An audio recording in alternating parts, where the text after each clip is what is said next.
الحمد لله نحمده ونستعينه ونؤمن به ونتوكل عليه ونعوذ بالله من شرور أنفسنا ومن سيئات أعمالنا من يهده الله فلا مضل له ومن يضلله فلا هادي له وأشهد أن لا إله إلا الله وحده لا شريك له وأشهد أن محمدا عبده ورسوله أرسله بالهدى ودين الحق ليظهره على الدين كله ولو كره المشركون اللهم صل على محمد وعلى آل محمد كما صليت على إبراهيم وعلى آل إبراهيم إنك حميد مجيد اللهم بارك على محمد وعلى آل محمد كما باركت على إبراهيم وعلى آل إبراهيم إنك حميد مجيد أما بعد فإن خير الكلام كلام الله وخير الهدي هدي محمد صلى الله عليه وسلم وشر الأمور محدثاتها وكل محدثة بدعة أعوذ بالله من الشيطان الرجيم بسم الله الرحمن الرحيم يا أيها الذين آمنوا اتقوا الله حق تقاته ولا تموتن إلا وأنتم مسلمون رجال لا تلهيهم تجارة ولا بيع عن ذكر الله وإقام الصلاة وإيتاء الزكاة يخافون يوما تتقلب فيه القلوب والأبصار. ബഹുമാന്യരായ വിശ്വാസിനികളെ, അള്ളാഹുവിൻ്റെ വിധിവിലക്കുകൾ ജീവിതത്തിൻ്റെ എല്ലാ മേഖലകളിലും കാത്തുസൂക്ഷിക്കണമെന്ന് സ്വന്തത്തോട് തന്നെയും നിങ്ങളിൽ ഓരോരുത്തരോടും പ്രത്യേകമായി ഓർമ്മപ്പെടുത്തുകയാണ്, വസിയ്യത്ത് ചെയ്യുകയാണ്. പരിശുദ്ധ റമളാൻ അത് പൂർത്തിയായി കഴിഞ്ഞിട്ട് ഇന്നേക്ക് ഒരു ആഴ്ചയോളം കഴിഞ്ഞു. റമളാൻ നമ്മിൽ എന്ത് മാറ്റമുണ്ടാക്കി, എന്തെല്ലാം പുതിയ കാര്യങ്ങളാണ് ജീവിതത്തിൽ നമുക്ക് കൊണ്ടു നടക്കാനും തീരുമാനിക്കാനും നിലനിർത്തുവാനും സാധിച്ചത്? ഈ ചോദ്യത്തിന് നമ്മെ വിലയിരുത്തൽ ഓരോരുത്തരെയും അനിവാര്യമാണ്. ഒരൊറ്റ ഉദാഹരണം മാത്രം പറയാം. സഹോദരങ്ങളെ, ജമാഅത്ത് നമസ്കാരം അത് നമുക്ക് നഷ്ടപ്പെടാൻ തുടങ്ങിയോ? ഒരാഴ്ച റമളാനിന് ശേഷം നമ്മൾ നമ്മെ വിലയിരുത്തുമ്പോൾ കൃത്യമായി പരിശുദ്ധ റമളാനിൽ നമ്മൾ അനുഷ്ഠിച്ചിരുന്ന 5 നേരത്തെ ജമാഅത്ത് നമസ്കാരം നഷ്ടപ്പെടുകയോ അത് വീട്ടിൽ വെച്ച് അലസമായി നിർവഹിക്കുകയോ ചെയ്യുന്ന ഒരു സാഹചര്യം ഇപ്പോൾ തന്നെ തുടങ്ങിയിട്ടുണ്ടോ എന്നത് ഈ ഒരു പരിശോധനയിൽ ഏറ്റവും അനിവാര്യമായ ഒരു ഘടകമാണ്. നമ്മുടെ നാട്ടിൽ ഇപ്പോഴും ജമാഅത്ത് നമസ്കാരത്തിന് ഇസ്ലാമിക പ്രമാണങ്ങളിലും ചരിത്രങ്ങളിലും ഉള്ള സ്ഥാനവും പ്രാധാന്യവും പലരും ഇന്ന് നൽകി കാണുന്നില്ല. നമ്മുടെയൊക്കെ ജീവിതക്രമം എന്ന് പറയുന്നത് ദുനിയാവിനനുസരിച്ച് നമസ്കാരത്തെ ക്രമീകരിക്കുക എന്നതാണ്. നമുക്ക് സാഹചര്യവും സൗകര്യവും ഉണ്ടാവുമ്പോൾ നിസ്കരിക്കാം. എന്നാൽ മുൻഗാമികളെ കുറിച്ച് നമ്മളൊന്ന് പഠിച്ചാൽ അവർ അവരുടെ ജമാഅത്ത് ആയിക്കൊണ്ടുള്ള 5 നേരത്തെ നമസ്കാരങ്ങൾക്കനുസരിച്ചാണ് അവരുടെ ദുനിയാവിന്റെ കാര്യങ്ങൾ ജീവിതക്രമങ്ങൾ അവർ ക്രമീകരിച്ചിരുന്നത് എന്നതാണ് വസ്തുത. സഹോദരങ്ങളെ, അതുകൊണ്ട് തന്നെയാണ് സ്വഹാബികളിൽ രോഗാവസ്ഥയിൽ പോലും, കഠിനമായ രോഗങ്ങൾ ഉണ്ടാകുമ്പോൾ പോലും അവർ പള്ളികളിലെത്താൻ ആവേശം കാണിച്ചിരുന്നത്. ഇബ്നു മസ്ഊദ് റളിയല്ലാഹു അൻഹു പറയാണ്, വലഖദ് കാന റജ്ജുലു യുഅതാ ബിഹി യുഹാദാ ബൈന റജ്ജുലൈൻ ഹത്താ യുഖാമ ഫിസ്സഫ്. രണ്ട് ആളുകളുടെ തോളുകളിൽ തൂങ്ങിപ്പിടിച്ചുകൊണ്ട് ഞങ്ങളുടെ കൂട്ടത്തിൽ ആളുകൾ പള്ളിയിൽ വരാറുണ്ടായിരുന്നു. എന്തിന്? സൊഫിൽ നിൽക്കാൻ. അവർക്ക് ശരിയാം വണ്ണം നടക്കാൻ കഴിയില്ല, പക്ഷേ ജമാഅത്ത് നഷ്ടപ്പെട്ടുകൂടാ. എന്റെ 5 നേരത്തെ നമസ്കാരം എന്റെ ജീവിതത്തിലെ ഏറ്റവും വലിയ സമ്പാദ്യമാണ് എന്ന ചിന്തയോടുകൂടി 2 പേരുടെ സഹായത്തോടു കൂടി അവർ സൊഫിലേക്ക് എത്തുമായിരുന്നു. എന്നാൽ സഹാബത്തിന്റെ ജീവിതത്തിലെ ചരിത്രങ്ങൾ പരിശോധിച്ചാൽ വർഷങ്ങളോളം ജമാഅത്ത് നഷ്ടപ്പെടാത്തതിന്റെ ചിത്രമാണ് നമുക്ക് കാണാൻ കഴിയാം. ആ ചരിത്രം പറയാൻ പോലുമുള്ള യോഗ്യത പലപ്പോഴും നമുക്കില്ലാതെ പോകും. നോക്കൂ നിങ്ങൾ, സഈദ് ബിൻ മുസയ്യിബ് റളിയല്ലാഹു അൻഹുവിന്റെ ജീവചരിത്രത്തിൽ അദ്ദേഹം പറയാണ്, മാ ഫാത്തനി അസ്സലാ ഫിൽ ജമാഅ, എനിക്ക് ജമാഅത്ത് നമസ്കാരം നഷ്ടപ്പെട്ടിട്ടില്ല. മുൻദു 40 സന, 40 വർഷമായി എനിക്ക് ജമാഅത്ത് നമസ്കാരം നഷ്ടപ്പെട്ടിട്ടില്ല എന്ന് സഈദ് ബിൻ മുസയ്യിബ് റളിയല്ലാഹു അൻഹുവിന്റെ ചരിത്രത്തിൽ നമുക്ക് കാണാൻ പറ്റും. സഹോദരങ്ങളെ, ഈ സ്വഹാബത്ത് അവർ ഈ ഒരു ജമാഅത്ത് നമസ്കാരത്തിനോട് കാണിച്ചിരുന്ന അതീവ താല്പര്യം, അത് അള്ളാഹു അവർക്ക് കൊടുത്ത ഹിദായത്തിന്റെ പ്രകടനമായിരുന്നു. ഇബ്നു ഉമർ റളിയല്ലാഹു അൻഹു ഒരിക്കൽ അദ്ദേഹത്തിന് അസ്ർ നമസ്കാരം ജമാഅത്ത് നഷ്ടപ്പെട്ടു.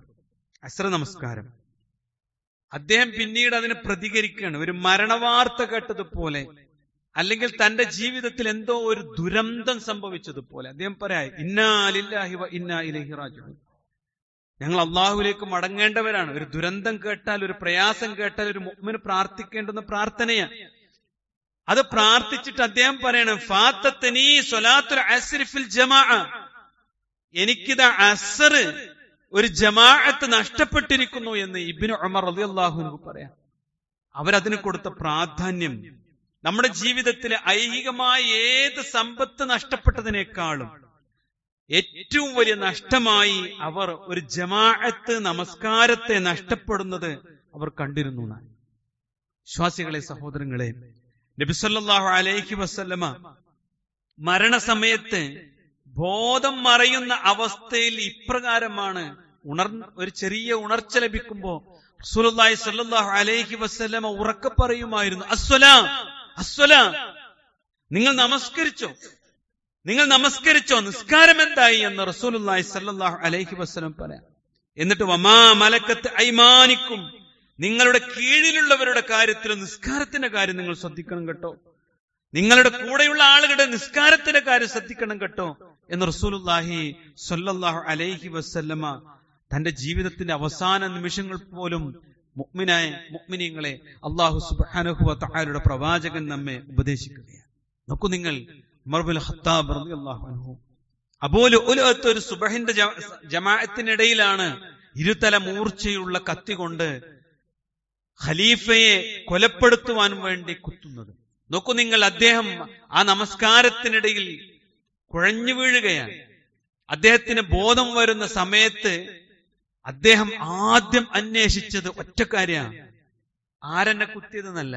ആദ്യം ചോദിച്ചത് അസ്വല്ലന്നാസ്, ജനങ്ങളൊക്കെ ജമാഅത്തായിട്ട് നിസ്കരിച്ചില്ലേ? എന്നിട്ട് അദ്ദേഹം പറയണം, ഖാലു, കൂടെ ഉണ്ടായിരുന്ന അനുചരന്മാർ പറഞ്ഞു, നഅം, ഞങ്ങളെല്ലാവരും നിസ്കരിച്ചു. ഉടനെ ഉമർ ഇബ്നുൽ ഖത്താബ് പറഞ്ഞു, ലാ ഹല്ല ഫിൽ ഇസ്ലാം ലിമൻ തറക സലാം, ആരാണോ നമസ്കാരം ഉപേക്ഷിച്ചത് അവന് ഇസ്ലാമിൽ യാതൊരു സ്ഥാനമില്ല, അവൻ പിന്നെ എന്ത് ചെയ്തിട്ടും കാര്യമില്ല, ആ നിസ്കാരത്തിന് എല്ലാ സ്ഥാനവും അവന് നഷ്ടപ്പെട്ടു എന്ന് ഖലീഫ ഉമർ ഇബ്നുൽ ഖത്താബ് റളിയല്ലാഹു അൻഹു ചോരവാർന്ന് മരണശയ്യയിൽ കിടക്കുമ്പോ അദ്ദേഹം ചോദിക്കാം. മറ്റൊരു റിവായത്തിൽ നമുക്ക് കാണാൻ പറ്റും, ലാ ഇസ്ലാമ ലിമൻ ലാ സ്വലാത്ത ലഹു. അദ്ദേഹം പറയാ, ഒരാള് മുസ്ലിമെന്നല്ല, ഒരു ഇസ്ലാമിന്റെ ഒരു അടയാളം അവനില്ല. ലിമൻ ലാ സ്വലാത്ത ലഹു, നിസ്കാരം ശ്രദ്ധിക്കാത്ത ഒരാൾക്ക്, നിസ്കാരം കിട്ടാത്ത ഒരാൾക്ക് മുസ്ലിമനാകാൻ പറ്റൂല എന്ന്. വിശ്വാസികളെ, ഈ പരിശുദ്ധ റമളാൻ നമ്മെ മാറ്റുകയായിരുന്നു. അതിനു മുമ്പുള്ള ജീവിതമായിരുന്നില്ല നമുക്കുണ്ടായിരുന്നത്. നമ്മൾ മാറിയിട്ടുണ്ടോ? ഇത്ര ഗൗരവത്തിൽ, ഇത്ര ശ്രദ്ധയോടുകൂടി നബിയും സഹാബത്തും നിർവഹിച്ചതിന് അതേ ഗൗരവത്തിൽ കണ്ട് എന്റെയും നിങ്ങളുടെയും ജീവിതത്തിൽ ഒരു തുടർച്ച ഉണ്ടോ എന്ന് നമ്മൾ പരിശോധിക്കണം. പലപ്പോഴും മുൻഗാമികൾ കണ്ട ഈ ഗൗരവം, മുൻഗാമികൾ സ്വീകരിച്ച ഈ നിലപാട് നമുക്ക് സ്വീകരിക്കപ്പെടാതിരിക്കാൻ ചില കാരണങ്ങളൊക്കെ ഉണ്ട്. അവർ സ്വീകരിക്കാൻ ഉണ്ടായ ഗൗരവം നമുക്ക് മനസ്സിലാകാത്തതാണ് അതിൽ ഏറ്റവും പ്രധാനപ്പെട്ട കാരണം. എന്താണ് ഇത്ര ഗൗരവം എന്നറിയോ വിശ്വാസികളെ? അള്ളാഹുവിന്റെ കൽപ്പനയാണ്. റഹ്മാനായ റബ്ബ് ലാ ഇലാഹ ഇല്ലല്ലാ എന്ന് ഉച്ചരിച്ച ഒരു മനുഷ്യനോട് കൽപ്പിക്കുന്ന കൽപ്പനകൾ അങ്ങനെയാണ്. അഖീമുസ്സലാ വആതവുസ്സക, നിങ്ങൾ നമസ്കാരം നിർവഹിക്കണം, സക്കാത്ത് കൊടുക്കണം. അവിടെ നിസ്കാരം എന്നത് നിർവഹിക്കണം എന്നും പറഞ്ഞു. രണ്ടാമത്തെ ഇബാദത്ത് സക്കാത്തിനെ കുറിച്ചും പറഞ്ഞു. എന്നിട്ട് വിശുദ്ധ ഖുർആൻ നമ്മെ പഠിപ്പിക്കുകയാണ്, വർക്കഊ മഅർ റാക്കിഈൻ, നിങ്ങൾ റുക്കൂ ചെയ്യുന്നവരുടെ കൂടെ റുക്കൂ ചെയ്യണം എന്നാണ്. ജമാഅത്തായിട്ടാണ് നിർവഹിക്കുക. അത് കൃത്യമായി ശ്രദ്ധയോടുകൂടി നിർവഹിക്കുക എന്നുള്ളത് അള്ളാഹുവിന്റെ കൽപ്പനയാണ്. അതൊരു അമാന്തം നമുക്കുണ്ടാവാൻ പാടില്ല. അള്ളാഹു സുബ്ഹാനഹു വ തആല കൽപ്പിച്ച എല്ലാ കൽപ്പനകളോടും ഗൗരവതരമായ സമീപനം സ്വീകരിക്കുന്ന നമ്മൾ ഈ വിഷയത്തിൽ ഒരു അലസത പാടില്ല. മാത്രമല്ല, എല്ലാ അമലുകളും സ്വീകരിക്കപ്പെടാൻ നാളെ ഖിയാമത്ത് നാളിൽ ഒരു അടിമയുടെ കാൽപാദമൊന്ന് മുന്നോട്ട് വെക്കാൻ അള്ളാഹു വെച്ച ഷർത്ത് അവന്റെ നിസ്കാരം ശരിയാകണമെന്നാണ്. ആദ്യ വിചാരണ നിസ്കാരമാണ്. ഇത്ര ഗൗരവമുണ്ട്. പക്ഷേ പലപ്പോഴും ആളുകളൊക്കെ ഇങ്ങനെ നോക്കിയിട്ട് നമ്മൾ തീരുമാനിക്കും, അവനെ നിസ്കരിക്കണമെന്നല്ല, ഞാൻ നിസ്കരിക്കണ്ടല്ലോ ഞാൻ, അല്ലേ?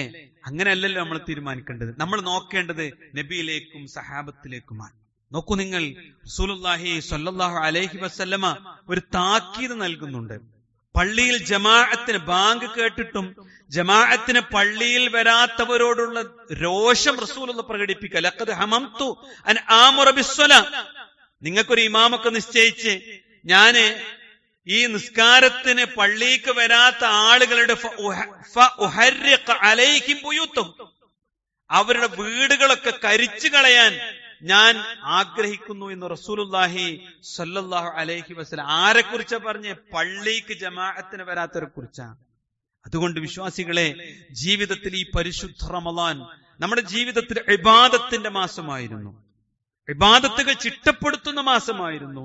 ഇബാദത്തിന്റെ ആത്മാവുകൾ സ്വീകരിക്കുന്ന മാസമായിരുന്നു. ആത്മനിർവൃതിയോടുകൂടി, സംതൃപ്തിയോടുകൂടി, ആഹ്ലാദത്തോടുകൂടി ഇബാദത്തിൽ മുഴുകിയ മാസമായിരുന്നു. ഒരാഴ്ച പിന്നിട്ടപ്പോ ജമാഅത്ത് മെല്ലെ മെല്ലെ അകലം പാലിക്കുന്നുവെങ്കിൽ ഇതിന്റെ മാധുര്യം നമ്മൾ ആസ്വദിച്ചിട്ടില്ല. നോക്കൂ നിങ്ങൾ, പ്രവാചകൻ സല്ലല്ലാഹു അലൈഹി വസല്ലം വിശുദ്ധ ഖുർആനിലൂടെ അങ്ങനെ പഠിപ്പിക്കാം. ആർക്കാണ് പള്ളിയിലിരിക്കാൻ സമയം കിട്ടുക? ആരാണ് പള്ളിയിലുണ്ടാവുക? വിശുദ്ധ ഖുർആൻ സൂറത്ത് നൂർ 37-ാമത്തെ ആയത്തൊന്ന് വീട്ടിൽ പോയി പഠിച്ചു നോക്കി. അല്ലാഹു പറയാ, റിജാലുൻ, പള്ളിയിലുണ്ടാകുന്ന ചില ആളുകൾ, ചില മനുഷ്യർ, അവരാണ് പള്ളിയിലുണ്ടാവുക. അവരെ പ്രത്യേകത എന്താ അറിയോ?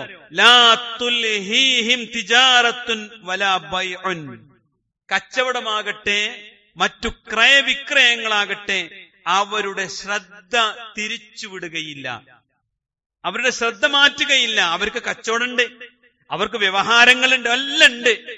അതൊന്നും അവർക്ക് തടസ്സമല്ല. എന്തിൽ നിന്ന്? അൻ ദിക്രില്ലാ, അള്ളാഹുവിനെ ദിക്ർ ചൊല്ലുന്ന വിഷയത്തിൽ, അള്ളാഹുവിനെ ഓർക്കുന്ന വിഷയത്തിൽ ഒരു കാര്യത്തിൽ തീരുമാനമെടുക്കുമ്പോ അവന്റെ ആദ്യം മനസ്സിൽ വരെ അള്ളാഹിന്റെ കൽപ്പനയാണ്. ഒരു കച്ചവടത്തിൽ ഒരു വ്യവഹാരം നടക്കുമ്പോ ആദ്യം എനിക്കിത് ഹലാലാകുന്ന ഒരു കാര്യമാണോ എന്നാണ് അള്ളാഹിനെ കുറിച്ച് ചിന്തിച്ചിട്ട് ഒരു തീരുമാനം എടുക്കുക. അതേപോലെ രാവിലെയും പ്രദോഷത്തിലും അവന്റെ സദാസമയങ്ങളിലും വെള്ളം കുടിക്കുമ്പോഴും വസ്ത്രം ധരിക്കുമ്പോഴും വാഹനത്തിലേറുമ്പോഴും വീട്ടിൽ നിന്ന് ഇറങ്ങുമ്പോഴും ഒക്കെ ദിക്റില്ല, അള്ളാഹിനെ കുറിച്ചുള്ള സ്മരണകൾ അവനുണ്ടാകും.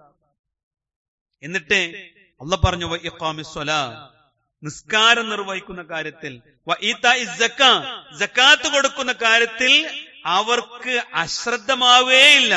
ഒരു കച്ചവടം, ഒരു വ്യവഹാരം. അതിന് അല്ലാഹ് പറഞ്ഞൊരു കാരണമുണ്ട്. യഖാഫൂന യൗമൻ, അവർക്കൊരു ദിവസത്തെ പേടിയാ. ഈ ദുനിയാവിലെ ദിവസമല്ല അവർ പേടിക്കുന്നത്. തതഖല്ലബു ഫീഹിൽ ഖുലൂബ് വൽ അബ്സാർ, ഹൃദയങ്ങളും കണ്ണുകളും ഇളക്കി മറിക്കപ്പെടുന്ന ആ ഖിയാമത്ത് നാളെന്ന ആ ഒരു ദിനത്തെ അവർ ഭയപ്പെട്ടുകൊണ്ടിരിക്കുന്നു. അവർ അതിനെ ഭയപ്പെടുന്നു, മരണത്തെ പേടിക്കുന്നു. എന്തിന്? നാളെ എനിക്കെന്ത് സംഭവിക്കുമെന്ന ബേജാറ് കൊണ്ട് അവരതാ പള്ളിയിലേക്ക് വരുന്നു, അവരതാ ജമാഅത്ത് നമസ്കാരത്തിൽ മുഴുകുന്നു, അവരതാ ഖുർആൻ പഠനത്തിലും പാരായണത്തിലും തന്റെ ജീവിതത്തെ, സമയത്തെ ക്രമീകരിക്കുന്നു. അവർ ഒരിക്കലും തന്റെ സൗകര്യത്തിനനുസരിച്ചല്ല നമസ്കരിക്കാം. അവർ ജീവിക്കുന്നത് തന്നെ ഇബാദത്തുകൾ ചിട്ടപ്പെടുത്തി അതിന്റെ ബാക്കി സമയത്ത് എങ്ങനെയാണ് എന്റെ ദുനിയാവിനെ ക്രമീകരിക്കുക എന്നാണ് അവർ ചിന്തിക്കാൻ അതിന്റെ അർത്ഥം. അള്ളാഹു അനുഗ്രഹിക്കുമാറാവട്ടെ. വിശ്വാസികളെ, ജമാഅത്ത് നമസ്കാരങ്ങൾ നേടിത്തരുന്ന നേട്ടങ്ങളാണ് അവരെ ഇതിന് പ്രേരിപ്പിച്ചത്. റസൂലുള്ളാഹി സ്വല്ലല്ലാഹു അലൈഹി വസല്ലം പറഞ്ഞു, സ്വലാത്തുൽ ജമാഅ, ജമാഅത്തായി ഒരാൾ നമസ്കരിച്ചാൽ അഫ്ളലു മിൻ സ്വലാത്തിൽ ഫർദ് ബി 27 ദർജ, അല്ലാഹു അവനെ ഒറ്റക്ക് നമസ്കരിക്കുന്നതിനേക്കാൾ 27 ഇരട്ടിയാണ് റഹ്മാനായ റബ്ബ് അതിന് പ്രതിഫലം കൊടുക്കാണ്. അല്ലാഹു അനുഗ്രഹിക്കുമാറാവട്ടെ. വിശ്വാസികളെ, റസൂലുള്ളാഹി സ്വല്ലല്ലാഹു അലൈഹി വസല്ലം പറയണേ, ജമാഅത്ത് കൃത്യമായി നിർവഹിക്കുന്ന ഒരു മനുഷ്യന് അല്ലാഹു സുബ്ഹാനഹു വ തആല 2 മോചനങ്ങൾ കൊടുക്കുന്നുണ്ട്. കുത്തിബത്ത് ലഹു ബറാഅത്താനി, അവന് 2 മോചനങ്ങൾ, സുരക്ഷിതത്വങ്ങൾ അല്ലാഹു അവന് നൽകും. ഒന്ന്, ബറാഅത്തും മിനന്നാർ, നരകമോചനം. 5 നേരം ചിട്ടയായി നമസ്കരിക്കുന്ന ഒരു മനുഷ്യൻ അത് മതി. ബറാഅത്തും മിനന്നാർ, നരകമോചനം അവന് കിട്ടും. 2 എന്താണെന്നറിയോ? ബറാഅത്തും മിനൻ നിഫാഖ്, കാപട്യത്തിൽ നിന്നുള്ള മോചനം. മുനാഫിഖായ മനുഷ്യനാണ് നിസ്കാരത്തിൽ ആലസ്യം ഉണ്ടാവുക. റസൂലുള്ളാഹി സ്വല്ലല്ലാഹു അലൈഹി വസല്ലമയുടെ സഹാബത്ത് പറഞ്ഞ കുറേയധികം സംഭവങ്ങളുണ്ട്. ഞങ്ങളുടെ ആളുകളുടെ കൂട്ടത്തിൽ നിഫാഖുള്ള ആളുകളാണ് സുബഹി ജമാഅത്തിൽ നിന്നും ഇശാ ജമാഅത്തിൽ നിന്നും പിന്മാറിപ്പോവുക. അവരാണ് പിന്തി നിൽക്കാൻ. മഗ്രിബിനുണ്ടാവും, ചിലപ്പോൾ ളുഹറിനുണ്ടാവും. പക്ഷേ ഇശാവും സുബഹിയൊക്കെ ഇങ്ങനെ പിന്തി പോണുണ്ടെങ്കിൽ, അത് പള്ളിക്ക് എത്താൻ പറ്റണില്ലെങ്കിൽ, ഒന്നാമത്തെ തക്ബീറത്തുൽ ഇഹ്റാം ഇമാം ചൊല്ലുമ്പോ അല്ലാഹു അക്ബർ എന്ന് പറയാൻ സൗഭാഗ്യം ലഭിക്കാതെ പോകുന്നുവെങ്കിൽ, വിശ്വാസികളെ, പ്രിയ സുഹൃത്തുക്കളെ, ശ്രദ്ധിച്ചോ, അത് നിഫാഖിന്റെ ലക്ഷണമാണ്, കാപട്യത്തിന്റെ ലക്ഷണമാണ്, മുനാഫിക്കിന്റെ ലക്ഷണമാണ്. മുനാഫിഖ് എവിടെ? സ്വർഗത്തിൽ പ്രവേശിക്കോ? ഇല്ല. അവന് അമലുണ്ട്, അവന് ധാരാളം അമലുണ്ട്. ഓൻ മുസ്ലിങ്ങളുടെ കൂട്ടത്തിലാ ജീവിച്ചത്. അവനെ കഫം പുടവ അങ്ങനെ തന്നെ ആയിരുന്നു. അവനെല്ലാരും പോയി മറമാടിയിട്ടുണ്ട്, നമ്മളെ ഖബറിസ്ഥാനിൽ തന്നെയായിരുന്നു. പക്ഷേ അവന്റെ മനസ്സിൽ നിഫാഖായിരുന്നു, മുനാഫിഖായിരുന്നു. അവനൊരു പ്രതീക്ഷയുണ്ടായിരുന്നില്ല അല്ലാഹുവിനെ കുറിച്ച്, പ്രതിഫലത്തെക്കുറിച്ച് അവൻ ആഗ്രഹിച്ചില്ല. ഈ ചെയ്യുന്നതൊക്കെ ഒരു കാട്ടിക്കൂട്ടലായിരുന്നു. അള്ളാഹു നമ്മെ കാത്തു സംരക്ഷിക്കുമാറാവട്ടെ. അതുകൊണ്ട് ഈ റമദാൻ ഇങ്ങനെ ഒരാഴ്ച കഴിഞ്ഞപ്പോഴത്തെ എന്തേ നമുക്ക് പറ്റിയതെന്ന് നമ്മളെ ചിന്തിക്കേണ്ടതുണ്ട്. അള്ളാഹ് പറയട്ടോ, സ്വർഗത്തിൽ വിരുന്നുണ്ട് ഞാൻ. സ്വർഗത്തിൽ അല്ലാഹു പള്ളിയിലേക്കുള്ള ഓരോ പോക്കിലും അല്ലാഹു സുബ്ഹാനഹു വ തആല സ്വർഗത്തിൽ ഒരു സൽക്കാരം ഒരുക്കി വെച്ചിട്ടുണ്ട്. റഹ്മാനായ റബ്ബിന്റെ സൽക്കാര അല്ലേ? സൽക്കാരം ഏറെ ഇഷ്ടപ്പെടുന്ന ആൾക്കാരല്ലേ നമ്മൾ?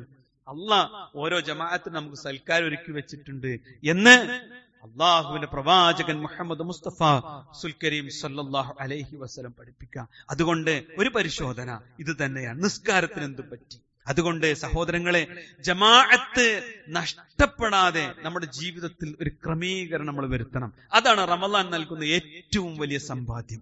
കളവ് പറയാതിരിക്കുക, ഹറാമുകൾ സമ്പാദിക്കാതിരിക്കുക, ഇങ്ങനെയൊക്കെ നമ്മൾ ശ്രദ്ധിക്കുമ്പോൾ ഈ ജമാഅത്തിനെ നമ്മളൊന്ന് ഗൗരവത്തിൽ കാണേണ്ടതുണ്ട്.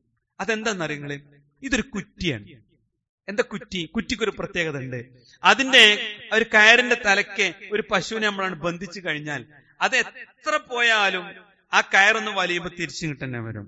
അതെ, 5 നേരത്തെ ബാങ്കുലി നമ്മൾ എത്ര തിരക്കാണ് പോയാലും ആ കുറ്റിയിലേക്ക് തന്നെ തിരിച്ചു വരണം, പള്ളിയിലേക്ക്. നന്നായി ഒന്നുവെടുത്ത് അല്ലാഹ് എന്ന് പറഞ്ഞൊന്ന് പള്ളിക്ക് കയറി നോക്ക് സഹോദരങ്ങളെ. അതോടുകൂടി നമ്മുടെ എല്ലാ പ്രശ്നങ്ങൾക്കും പരിഹാരം റഹ്മാനായ റബ്ബ് ഏറ്റെടുക്കും. നമ്മളെ പ്രശ്നം പരിഹരിക്കാനല്ലേ ദുനിയാവിൽ ഓടുന്നത്, അല്ലേ? നമ്മളെ കുട്ടികളെ പ്രശ്നം, ഭാര്യന്റെ പ്രശ്നം, നാട്ടുകാരുടെ പ്രശ്നം, നമ്മളെ ജോലി, രോഗം, ഇതൊക്കെയല്ലേ നമ്മളെ പ്രശ്നം പരിഹരിക്കാനല്ലേ തിരക്ക്. അല്ലാതെ എന്തിനാ തിരക്ക്? അല്ലാതെ എന്തിനാ കൂട്ടരെ നമുക്ക് തിരക്ക്? നമ്മളെ പ്രശ്നം പരിഹരിക്കാനാ. അല്ല പറയാ, ആ കുറ്റിയിലേക്കൊന്ന് തിരിച്ചു വന്നു നോക്ക്, അള്ളഹാനോടൊന്ന് ചോദിച്ചു നോക്ക്. നീ അധ്വാനിച്ചാൽ, നീ ഇടപെട്ടാൽ, അതിനേക്കാൾ നീ അറിയാത്ത രൂപത്തിൽ, നീ മനസ്സിലാക്കാത്ത രൂപത്തിൽ നിന്റെ വിഷയത്തിൽ റഹ്മാനായ റബ്ബ് ഇടപെടും. അവൻ പരിഹാരമുണ്ടാക്കും. നീ സന്തോഷിക്കുന്നവനാകും. നിനക്ക് നാളെ സ്വർഗം കിട്ടും, നിന്റെ പാപങ്ങൾ പുറത്തു കിട്ടും. അതിനെന്തു വേണം? ഇങ്ങനെ ഒരു തീരുമാനത്തിലേക്ക് നമ്മൾ എത്തണം. അള്ളാഹു കാക്കുമാറാവട്ടെ. അതുകൊണ്ട് നമ്മുടെ ഷെഡ്യൂൾ, അല്ലെ, യാത്രകളിൽ, ജോലി സ്ഥലത്തേക്ക്, ഹോസ്പിറ്റലിൽ ഒക്കെയല്ലേ നമ്മളെ യാത്രകൾ ഉണ്ടാകുക. ആ ഷെഡ്യൂളിൽ നമ്മളെ ജമാഅത്ത് ഉണ്ടാവണം.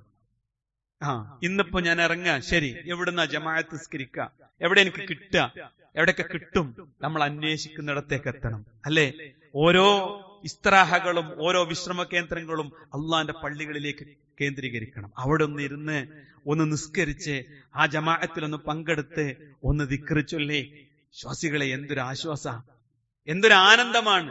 അത് നമുക്ക് നേടാൻ നമുക്ക് സാധിക്കണം. എത്ര വലിയ ഡോക്ടറാണെങ്കിലും, എത്ര വലിയ ടീച്ചറാണെങ്കിലും, എത്ര വലിയ കച്ചവടക്കാരനാണെങ്കിലും, എന്ത് വലിയ കോഴ്സിന് പഠിക്കുന്ന വിദ്യാർത്ഥിയാണെങ്കിലും ജീവിതത്തിൽ ഒരു ക്രമീകരണത്തെക്കുറിച്ച് നമ്മൾ ചിന്തിക്കണം.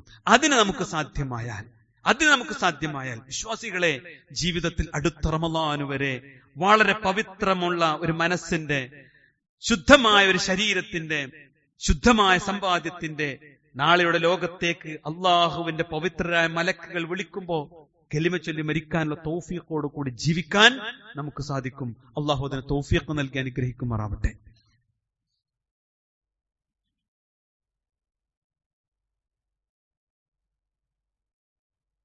ഇന്നൽ ഹംദലില്ലാഹ് വസ്സലാത്തു വസ്സലാമു അലാ റസൂലില്ലാഹ് വഅലാ ആലിഹി വസഹ്ബിഹി അജ്മഈൻ. അമ്മാ ബഅദ്. സ്നേഹാദരണീയരായ സത്യവിശ്വാസികളെ, റഹ്മാനായ റബ്ബിന്റെ വിധിവിലക്കുകൾ പാലിച്ചുകൊണ്ട് ജീവിക്കണേ എന്ന് ഒരിക്കൽ കൂടി ഓർമ്മപ്പെടുത്തുകയാണ്, വസിയ്യത്ത് ചെയ്യുകയാണ്. നമ്മുടെ ജീവിതത്തിൽ അള്ളാഹു നൽകിയിട്ടുള്ള ഏറ്റവും ആനന്ദപൂർണമായി ആസ്വദിക്കാൻ സാധിക്കുന്ന ഒരു ഇബാദത്താണ് നമസ്കാരം. അത് മനസ്സിന്റെ ഏറ്റവും വലിയ ആനന്ദമായി റസൂലുള്ളാഹി പറഞ്ഞില്ലേ, ഖുർറത്തു ഐനി ബിസ്സലാ, എന്റെ കണ്ണിന്റെ കുളിർമയാണ് നമസ്കാരം എന്ന് റസൂലുള്ളാഹി പറഞ്ഞില്ലേ. അതുപോലെ നമസ്കരിക്കാൻ ഒരു ചിട്ടയും വ്യവസ്ഥയും ആസൂത്രണവും നമുക്ക് വേണം എന്നതാണ് ഓർമ്മപ്പെടുത്തിയത്. രണ്ടാമത് സഹോദരങ്ങളെ, നമ്മൾ നിർവഹിക്കുന്ന നമസ്കാരം അത് 14 നൂറ്റാണ്ട് മുമ്പ് പ്രവാചകൻ മുഹമ്മദ് നബി സല്ലല്ലാഹു അലൈഹി വസല്ലമ പഠിപ്പിച്ചതാണ്. അത് അതേ രൂപത്തിൽ പ്രവാചകനും സഹാബത്തും മക്കയിലും മദീനയിലും നിർവഹിച്ചിട്ടുണ്ട്. അതുപ്രകാരമാണ് ഞാൻ നിർവഹിക്കുന്നത് എന്ന് നമ്മൾ ഉറപ്പുവരുത്തുക എന്നത്. അതിലൊരു വിട്ടുവീഴ്ചയില്ലാത്ത വിധം പ്രവാചകൻ നമസ്കരിച്ചതുപോലെ ഞാൻ നിർവഹിക്കുന്നു എന്നതാണ്. അതിന് ഈ നമസ്കാരത്തെ, അതിന്റെ നിർവഹണത്തെ കൃത്യമായി നമ്മൾ പഠിക്കണം. ഓരോ ചലനങ്ങളിലും, അതിന്റെ റുക്കൂഇലും സുജൂദിലും ഇഅ്തിദാലിലും എല്ലാം ഞാൻ പറയുന്ന കാര്യങ്ങൾ എന്റെ റഹ്മാനായ റബ്ബിനോടുള്ള സംസാരമാണ്, അവനോടുള്ള എന്റെ ആഗ്രഹ പ്രകടനമാണ്, അവനോടുള്ള എന്റെ യാചനയാണ്. അത് കൃത്യമായ അർത്ഥമറിഞ്ഞ് മനസ്സിൽ തട്ടിച്ചോദിക്കാൻ അത് നമ്മൾ പഠിക്കണം. അതിന് നമ്മുടെ ജീവിതത്തിൽ സമയവും സന്ദർഭവും നമ്മൾ ഉണ്ടാക്കണം. ഇനിയും അത് പഠിക്കാത്തവർ, ഈ നമസ്കാരം കൊണ്ട് ഇതുവരെ എനിക്കൊരു വെളിച്ചം കിട്ടിയിട്ടില്ല എന്ന് മനസ്സിൽ സങ്കടപ്പെടുന്നവർ, ആ നമസ്കാരത്തെ നമ്മൾ ശരിക്കും പഠിക്കാന്നുള്ളതാണ് ഒരു പരിഹാരം. അള്ളാഹു അനുഗ്രഹിക്കുമാറാവട്ടെ. അതുപോലെ പരിശുദ്ധ റമളാൻ പൂർത്തിയായപ്പോ നമ്മുടെ ജീവിതത്തിൽ അതിന് തുടർച്ചയായ നോമ്പിനെ കുറിച്ചും നമ്മൾ പഠിച്ചു, അല്ലെ? 6 ദിനങ്ങളിലുള്ള നോമ്പ് ഇന്നലെ തുടർച്ചയായി എടുത്ത ആളുകൾ പൂർത്തിയാക്കി. മൻ സ്വാമ റമളാന സുമ്മ അത്ബഅഹു 6, 6 അതിനെ തുടർന്ന് ശവ്വാലിൽ ആരാണോ നിർവഹിച്ചത്, കാന കസിയാമിദ് ദഹർ, കാലം മുഴുവൻ, ഒരു വർഷം മുഴുവൻ നോമ്പനുഷ്ഠിച്ചതിന്റെ കൂലുണ്ട്. ഇത് എടുത്ത ആളുകളുണ്ട്. അള്ളാഹു സ്വീകരിക്കുമാറാവട്ടെ. സാധിക്കാതെ വന്ന പല കാരണങ്ങൾ കൊണ്ട് സാധിക്കാതെ വന്ന ആളുകളുണ്ട്. പലർക്കൊക്കെ ചില സംശയങ്ങളൊക്കെ ഇതിൽ ഉണ്ടാവാറുണ്ട്. യഥാർത്ഥത്തിൽ തിങ്കളാഴ്ചയും വ്യാഴാഴ്ചയും നമ്മളോട് നോമ്പനുഷ്ഠിക്കാൻ റസൂലുള്ളാഹി പഠിപ്പിച്ചിട്ടുണ്ട്. അയ്യാമുൽ ബീദിന്റെ നോമ്പുകൾ നമ്മളോട് പഠിപ്പിച്ചിട്ടുണ്ട്. അതൊക്കെ നമ്മൾ നിർവഹിക്കണം. ഈ ശവ്വാലിലെ നോമ്പ് ചില ആളുകളൊക്കെ ചോദിക്കാറുണ്ട്, റമളാനിലെ നോമ്പ് ബാക്കിയുള്ളവർ ഏതാണ് ആദ്യം നോൽക്കേണ്ടത് എന്നാണ്. പണ്ഡിതന്മാരൊക്കെ പറഞ്ഞത് റമളാനിന്റെ നോമ്പെടുക്കുകയും, ആ ഹദീസിന്റെ ഒരു വാക്കെന്താ പ്രയോഗം, മൻ സ്വാമ റമളാനാണ്, റമളാനിന്റെ നോമ്പെടുക്കുക എന്നാണ്. അതിനെ തുടർന്നാണ് പറഞ്ഞത്. അപ്പോ ആദ്യം ബാക്കി വന്ന നോമ്പ് നോറ്റതിന് ശേഷം അതിനെ തുടർന്ന് 6 നോമ്പ് നോൽക്കുക എന്നതാണ് ഭൂരിപക്ഷ പണ്ഡിതന്മാരുടെയും അഭിപ്രായം. ഇനി നോൽക്കാൻ പറ്റുമെന്നാണ്. ഇനി നോൽക്കാൻ പറ്റും. പിന്നെ ശവ്വാൽ എന്ന പ്രയോഗമുള്ളത് കൊണ്ട് ശവ്വാൽ തീരും മുമ്പ് നോറ്റാലും മതി. ചില അഭിപ്രായങ്ങളൊക്കെ നമുക്ക് കാണാൻ പറ്റും. അത് തുടർച്ച വേണമെന്നാണ്. തുടർച്ചയാണ് ഏറ്റവും നല്ലത്. ഇനി ഫസ്തബിഖുൽ ഖൈറാത്ത് എന്ന് വിശുദ്ധ ഖുർആൻ പറഞ്ഞില്ല, അതിന്റെ അടിസ്ഥാനത്തിൽ ഇനി ചില പണ്ഡിതന്മാരൊക്കെ പറഞ്ഞു ഇടവിട്ടായാലും അത് പ്രശ്നങ്ങളൊന്നും ഇല്ലാന്ന്. അതുകൊണ്ട് സഹോദരങ്ങളെ, ഏറ്റവും നല്ലത് അത് തുടർച്ചയായി ചെയ്യുന്നതാണ്. പലപ്പോഴും നമ്മൾ ആളുകൾ ചോദിക്കാറുണ്ട്, എനിക്ക് ഫറള് നഷ്ടപ്പെട്ടിട്ടുണ്ട്, അപ്പൊ ഈ സുന്നത്തിനും ഫറളിനും പാടെ ഒറ്റ നിയ്യത്ത് മതിയോ എന്ന്.